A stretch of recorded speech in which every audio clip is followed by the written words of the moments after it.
اور اس کے بعد جو ہے وہ جب اٹھے ہیں اور آنکھیں کھولی ہیں تو دیکھا کہ سارا عالم ہی بدلا ہوا ہے، سارا عالم ہی ایمان والوں کا عالم ہے۔ اور پھر یہ پورا قصہ ہے، لیکن اس قصے سے اصل مقصد تو یہ ہے کہ اللہ سبحانہ وتعالیٰ نے جو سورہ کہف میں قصہ بیان کیا ہے وہ عبرت و نصیحت کے لیے ہے۔ اس کے علاوہ کچھ اور قصے بھی ہیں۔ ایک ایسا بھی قصہ ہے جس میں مسلم اور غیر مسلم کا کنورسیشن نقل کیا گیا ہے، اور تیسرا قصہ جو اس سورۃ کہف میں ہے وہ ہے حضرت موسیٰ اور خضر علیہ السلام کا، ان کی رفاقت کا اور ان کی جدائی کا، اور ان کے ساتھ جو واقعات ہوئے سب کے سب عجیب و غریب واقعات ہیں۔ چنانچہ ان تینوں واقعات پر مشتمل جو ہے یہ سورت جو ہے وہ بہت ہی اہم ہے، بچوں کے لیے بھی، خاص طور سے ٹین ایجرز کے لیے بڑی دلچسپ چیزیں ہیں، اور ٹین ایجر ہی کا گویا قصہ ہے یہ۔ انہم فتیۃ آمنوا بربہم زدناہم وزدناہم ہدیٰ، ہم نے انہیں ہدایت اور مزید عنایت فرمائی تھی۔ آئیے ہم دیکھتے ہیں کہ ہم اگر آج کی محفل میں کچھ اس قصے کے ہائی لائٹ آپ کے سامنے میں پیش کرتا ہوں، اور اس سے جو نصیحتیں ہیں۔ شروع تو اللہ تعالیٰ نے اس طرح کیا ہے سورہ کہف کو کہ اِنَّا جَعَلْنَا مَا عَلَى الْأَرْضِ زِینَةً لَہَا، دیکھو یہ اللہ تعالیٰ نے یہ کتاب نازل فرمائی ہے، کتاب قیم ہے، اور یہ صحیح ہدایت کی طرف، صحیح راستے کی طرف ہدایت کرتی ہے اور گمراہی کے راستے سے بچاتی ہے۔ اور پھر اللہ سبحانہ وتعالیٰ نے عرض کیا کہ زمین و آسمان میں جو کچھ بھی ہے ہم نے جو بنایا ہے وہ زینت کے لیے ہے، خوشی اور لوگوں کو اس سے مستفید ہونے کے لیے ہے، اور ڈیکوریشن کے لیے ہے۔ ایک سے ایک خوبصورت چیزیں زمین و آسمان میں اللہ تعالیٰ نے بنائی ہیں، لیکن اس کا مقصد ہے لِنَبْلُوَكُمْ أَيُّكُمْ أَحْسَنُ عَمَلًا۔ مقصد یہ تھا کہ اس ڈیکوریٹو ماحول میں، دنیا کے اس خوبصورت باغ میں کون اللہ کی شکر گزاری کرتا ہے اور کون ناشکری اور کفر کرتا ہے۔ لِنَبْلُوَهُمْ أَيُّهُمْ أَحْسَنُ عَمَلًا، پھر اور جو شکر گزار ہیں ان میں بھی کون سب سے زیادہ شکر گزار ہوتا ہے اور کون کم شکر گزار ہوتا ہے۔ اور اللہ تعالیٰ نے یہ بھی فرما دیا کہ ایونچولی یہ دنیا تو ختم ہونے والی ہے اور آخرت اصل زندگی ہے، اور اس کے بعد پھر جو لوگ یعنی تثلیث کے داعین، جو لوگ اللہ کا بیٹا اور وہ سب چیزیں کہتے ہیں، ان کی تردید کرتے ہوئے پھر اللہ سبحانہ وتعالیٰ نے گویا یہ قصہ بیان کیا کہ چند نوجوانوں نے ایمان پر قائم رہنے کا عہد کیا، اور انہوں نے آبادی سے دور پہاڑ کی دامن میں پناہ لی، اور وہاں ایک غار میں وہ چھپ گئے تاکہ انہیں ان کی مرضی کے خلاف ان کے اوپر زور زبردستی کے ذریعے کفر اور شرک نہ مسلط کیا جائے۔ اللہ تعالیٰ نے ان کی ہدایت اور ان کی دعا کو قبول کیا، اور ان کے ایمان کی حفاظت کے لیے ایک بہت لمبا انتظام کر دیا۔ 300 سال پلس وہ لوگ رہے ان کے ساتھ، ان کا ڈاگ بھی تھا، جیسے کہ اس صورت میں آتا ہے کہ ان کا گارڈ ڈاگ جو ہے وہ غار کے دہانے پر ان کی حفاظت اور ان کی اس پر مامور تھا، تاکہ کوئی ان کو ڈھونڈتا ہوا یا ان کے اوپر تعدی نہ کرے۔ تو اللہ تعالیٰ نے بہت ہی اچھے انداز میں ان کا پورا قصہ بیان فرمایا ہے کہ ہم آپ کو، اے رسول، ہم آپ کو غار والوں کا قصہ سنائیں گے، کیونکہ لوگوں نے سوال کیا تھا رسول صلی اللہ علیہ وسلم سے، تو آپ صلی اللہ علیہ وسلم نے کہا کہ میں کچھ دنوں میں بتاؤں گا۔ تھوڑے دنوں کے بعد جب وحی آئی اور پوری صورت نازل ہوئی تو اس میں یہ پورا قصہ تھا، اور یہ بھی کہ وہ لوگ سو گئے تھے، سلا دیے گئے تھے، اور 300 سال کے بعد جب وہ اٹھے ہیں تو انہیں محسوس ہو رہا تھا جیسے وہ کل ہی اٹھے ہیں، ایک دن کے لیے، دن اور رات کے لیے سوئے تھے، یعنی ان کا گویا سینس آف ٹائم جو ہے وہ بالکل ایک الگ قسم کا ہو گیا تھا۔ ان کے پاس جو پرانے سکے تھے، انہوں نے وہ پرانے سکے دے کر اپنے ایک ساتھی کو بھیجا کہ بھوک لگ رہی ہے، چلیے جتنا بھی ہم سوئے ہوں اب پہلے کھانے پینے کا انتظام کریں. تو پرانے سکوں کے ذریعے وہ گئے جب کھانا لینے تو لوگوں نے ان کو پہچان لیا کہ یہ کیا ہے, یہ تو سکے بہت 300 سال پرانے ہیں. اور پھر ان کے بارے میں سب کو پتہ لگا. پھر ان لوگوں نے آ کر ان کی جو ہے یادگار تعمیر کی, جو کہ مسجد وہاں بنائی. اور روئے زمین پر 2 جگہوں پر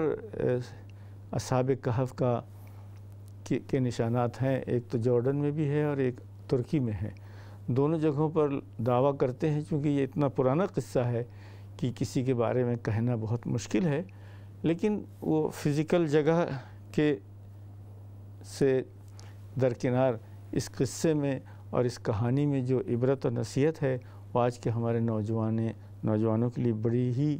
عبرت انگیز ہے کہ ہم اگر ایک قدم اللہ کی طرف بڑھتے ہیں تو اللہ سبحانہ وتعالیٰ 2 قدم ہماری طرف آتے ہیں. انہوں نے ایمان کا اقرار کیا اور کہا کہ لن ندعو من دونہ الہا لقد قلنا اذا شططا, اللہ کے علاوہ ہم کسی کو نہیں پکاریں گے. اگر ہم کسی کے اوپر ایمان لائیں گے تو ہم ایک غلط کام کریں گے, شطط. اسی طرح اور بھی چیزیں انہوں نے کی کہ اللہ تعالیٰ نے ان کے دلوں کو مضبوط بنا دیا اور ان کے دلوں پر ایمان کو یعنی ثابت قدم رکھا اور ان کو مزید ہدایات دی. اور ان کے ساتھ جو ہے اللہ تعالیٰ نے ان کے ایمان کی حفاظت اور آئندہ نسلوں کو ایمان کی دعوت کے لیے اور نشانی کے لیے انہیں قائم رکھا. ام حسبت ان اصحاب الکہف والرقیم کانوا من آیاتنا عجبا, کیا تم نے سمجھ رکھا ہے یا لوگوں نے سمجھ رکھا ہے کہ بہت عجیب اللہ کی نشانیوں میں سے بہت عجیب نشانی ہے. چلیے ہم قصہ بیان کرتے ہیں. اور جیسے کہ میں نے آپ کو مختصراً قصہ بیان کیا, اس کے بعد اللہ سبحانہ وتعالیٰ نے دوسرے جو یونیورسل ٹروتھ ہیں اور دوسروں کے لیے جو اچھی چیزیں ہیں اسی صورت میں آتا ہے کہ فمن شاء فلیؤمن ومن شاء فلیکفر انا اعتدنا للظالمین نارا احاط بہم سرادقها. جس کا دل چاہے مسلمان رہے, ایمان پر قائم رہے, جس کا دل نہ چاہے نہ قائم رہے, ہم نے ان کافروں کے لیے جو ہے عذاب اور پنشمنٹ تیار کر رکھا ہے. چوائس تو ہے آج, لیکن اس چوائس کا اگر غلط استعمال ہوگا تو وہ لانگ ٹرم میں ہمارے لیے نقصان ہوگا. لہٰذا اللہ تعالیٰ نے جو ہمیں اچھے اور برے کی پہچان دی ہے, اس اچھے برے کی پہچان کو یعنی شکر ادا کرتے ہوئے اچھائی کو اختیار کرنا, بری چیزوں سے بچنا. بری چیزیں چاہے الفاظ سے ہوں, چاہے ایکشن سے ہو, یا ہماری دلوں کی اس سے ہو, یا کسی اور طریقے سے ہو, ان سب چیزوں میں اچھے سے اچھا بیہیویئر, گڈ بیہیویئر کی کوشش کرنا, یہ اس صورت کا سینٹرل تھیم ہے. اور گویا کیو جو ہے وہ ایک سمبول ہے ہماری ایمان کی حفاظت کا, اور گارڈنگ ڈاگ جو تھا وہ گویا فزیکل سمبل ہے یعنی حفاظت کا. جیسا کہ ہماری شریعت میں بھی گارڈ ڈاگ اور ہنٹنگ ڈاگ کی بالکل اجازت ہے, اس کے رکھنے کی, اس کو ٹرین کرنے کی, اس کے سیل کرنے کی, اور اس کی سب چیزوں کی اجازت ہے. اگرچہ ڈاگ ڈومیسٹک اور ایز اے پیٹ رکھنے کے لیے اجازت عام طور سے مسلمانوں اسلام میں نہیں ہے, لیکن یوزفل اور پرپسفل طریقے سے رکھنے کے لیے اس کی اجازت پوری طرح ہے, جو اس صورت سے سمجھ میں آتی ہے. وَكَلْبُهُمْ بَاسِطٌ ذِرَاعَيْهِ بِالْوَصِيدِ, ان کا کتا جو ہے ان کے آنگن میں اپنا ہاتھ پھیلائے ہوئے ان کی نگرانی, ان کی گارڈ کا کام کر رہا تھا. تو اخیر میں تو یہ ہوا کہ اصحاب کہف کا جب ان کی جو ڈسکوری ہوئی اور سب لوگ بھی اس وقت مسلمان تھے تو بہت شکر گزار ہوئے. پھر اللہ تعالیٰ نے ان کو پھر سے موت دی اور وہ پھر قیامت تک کے لیے وہیں آرام پذیر ہیں. لیکن آئندہ کی تمام نسلوں کے لیے ان کا ایمان ایک نمونہ اور وہ بن گیا ہے, اور ہم ان کا تذکرہ کر کے اپنے ایمان کو تازہ کر سکتے ہیں، اور جو لوگ بے ایمان ہیں یا ایمان سے محروم ہیں ان کے لیے جو کچھ اللہ نے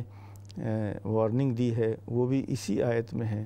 اور اس آیت میں، اس صورت میں ایک قصہ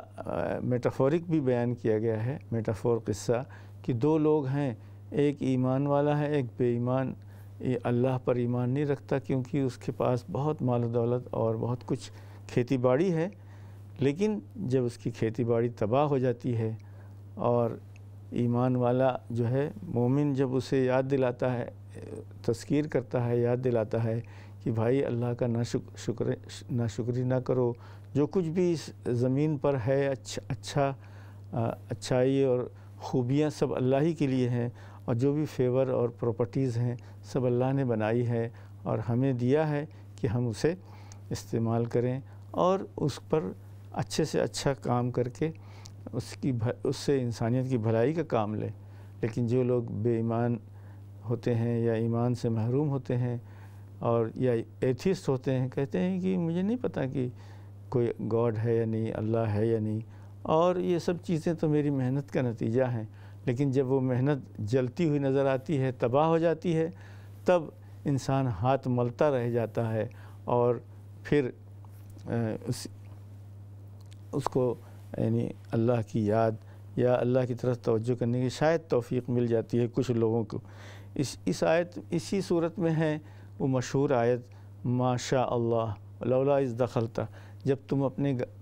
باغیچے میں داخل ہوئے تھے تو تم نے یہ کیوں نہیں کہا کہ یہ سب خوبصورتی اور اچھی چیزیں اور اچھا پھل فروٹ اور ویجیٹیشن جو ہے یہ سب اللہ تعالیٰ نے جب چاہا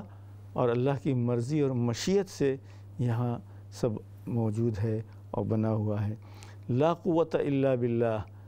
کچھ زمین و آسمان میں کوئی طاقت سوائے اللہ کے کوئی پراپر اور ایفیکٹو طاقت نہیں ہے،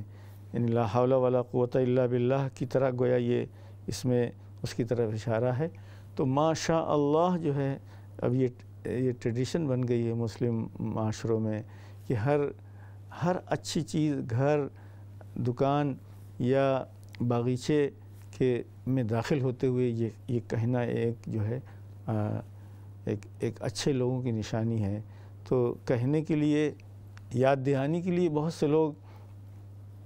لکھ کر اچھی کیلیگرافی بنا کے لگا دیتے ہیں تاکہ آتے جاتے انسان کو یاد رہے، اور یاد رہنے سے جب انسان اس کو کہتا ہے تو اللہ کا شکر ادا ہوتا ہے، اور اللہ کا شکر ادا کرنے سے اللہ سبحانہ وتعالیٰ نے فرمایا ہے لئن شکرتم لازیدنکم، اگر تم شکر ادا کرو گے تو ہم تمہارے اوپر نعمتوں اور اپنے فیور کو بڑھا دیں گے، مزید سے مزید دے دیں گے۔ تو شکر گزار لوگوں کے لیے اللہ تعالیٰ نے مزید کا وعدہ کیا ہے، اور اگر جو لوگ ناشکرے ہیں، کفر کی طرف جاتے ہیں، اللہ کا نہ نام لیتے ہیں، نہ اللہ کا شکر ادا کرتے ہیں، نہ انسانوں کا شکر ادا کرتے ہیں، تو ان کے لیے بہت ساری وارننگ ہے۔ اور ومن کفر فإن اللہ غنی عن العالمین، جو لوگ کفر کرتے ہیں تو اللہ کو ہمارے شکر کی ضرورت نہیں ہے، اور اللہ تعالیٰ انڈیپینڈنٹ ہے تمام دنیا والوں سے۔